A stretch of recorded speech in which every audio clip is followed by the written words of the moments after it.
As the sun rose on a new trading week, the atmosphere was thick with tension. Traders, who had once approached the markets with a sense of optimism, were now gripped by anxiety. The U.S. stock futures plummeted, reflecting a palpable sense of uncertainty coursing through Wall Street. The catalyst? President Donald Trump's bold tariffs, which had sent ripples of concern throughout the global economy. Social media buzzed with activity, a cacophony of reactions from investors and analysts alike.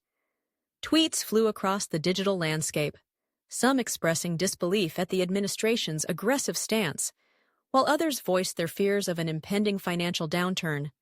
One tweet read, "Tariff terror. Is this the beginning of the end for our markets?" Another followed, "Investors are pulling out. This isn't just a blip, it's a warning sign." The hashtags began to trend, encapsulating a growing sentiment of dread. Over the weekend, Trump had taken to the podium, his demeanor defiant as he addressed reporters. "We are doing what is necessary to protect American jobs," he declared, his voice unwavering. "China has been taking advantage of us for far too long. If they don't retract their planned duties on our goods, we will impose even more significant tariffs." His words hung in the air, a stark reminder of the escalating trade tensions.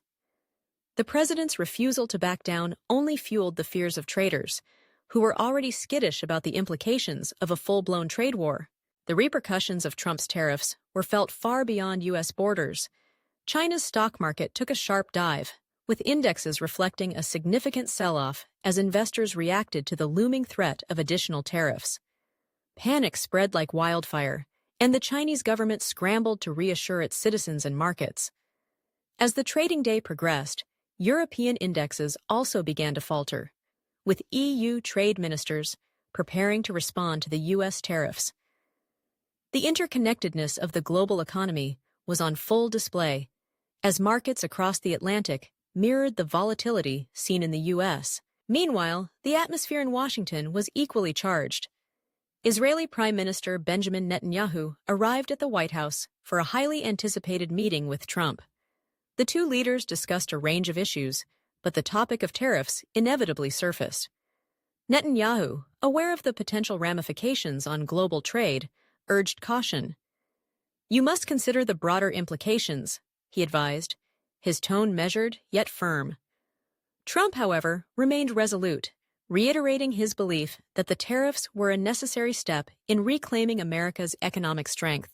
As the day wore on, the narrative of the markets continued to unfold. Analysts began to speculate on the long-term effects of Trump's policies. Some argued that the tariffs could lead to a recession, while others clung to the hope that they might ultimately force China to the negotiating table. "This is a high-stakes game," one economist tweeted. "The question is, who will fold first?" In the coming days, the markets would react to every utterance from the White House and every move from Beijing. The uncertainty loomed large, and traders were left to navigate this treacherous landscape, their investments hanging in the balance. The tension was palpable, a tightrope walk between ambition and caution, as the world held its breath, waiting to see how this bold gamble would play out. With each passing hour, the narrative thickened, intertwining the fates of nations and economies in a complex web of trade, politics, and power. The decline of U.S. stock futures was not just a reflection of market sentiment. It was a manifestation of a larger struggle, one that would test the resolve of leaders and investors alike in the months to come.